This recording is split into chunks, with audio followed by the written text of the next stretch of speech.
สบายดีทุกคนสบายดีพบกับส่องขาพระเจ้าส่องเบาลอนชาแนลมื้อนี้เฮาผ่านมาทางผาขะเหยาะเนาะก็เลยเก็บภาพบรรยากาศตอนเช้าบรรยากาศแดดกำลังออกเนาะเป็นบางมื้อก็จะมีหมอกแต่มื้อนี้หมอกบ่ค่อยมีปานใดคือว่ามันสวยมันเจือจางเลยอันนี้เป็นเพิงมาเงินประจำหมู่บ้านเขาเจ้าเนาะจะมีของป่าของยังเขาจะมาขายเดี๋ยวไปเบิ่งนำกันทุกคนมีอย่างไหน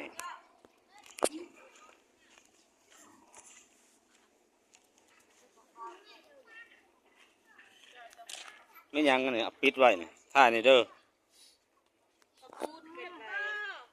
ฮะตะกูดเขียดตะโอด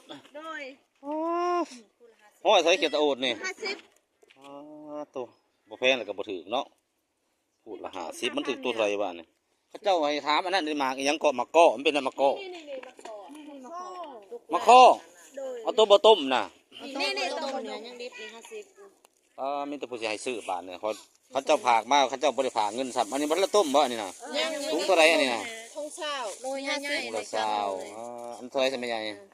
ซอยแม่เฒ่าแน่โอ้สิซอยผู้หนึงคนยังผู้หนึงจะได้เอาผู้นั้นผู้เดียวนี่แหละเขาฝากซื้อปกติข่อยบ่ได้เว้ดอก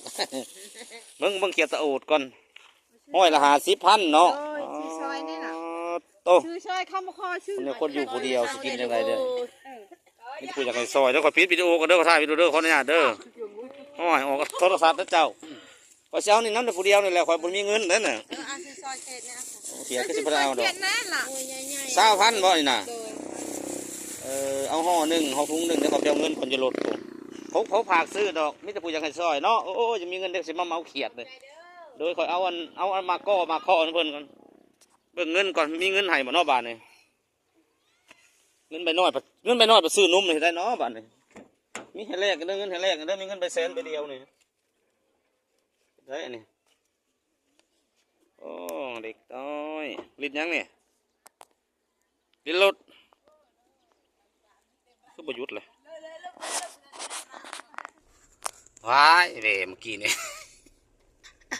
เจ้าอยากให้ซอยทุกคนเอ้ยมิตรภูอยากให้ซอยเกียรตะโอดเกียรอันน่ะห้อยละ50,000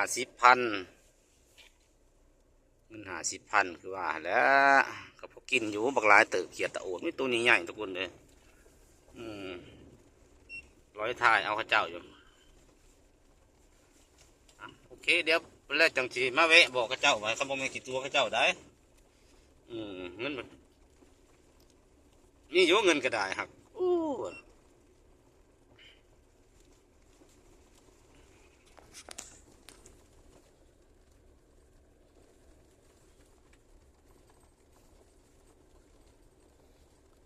โอเคทุกคนประมาณนี้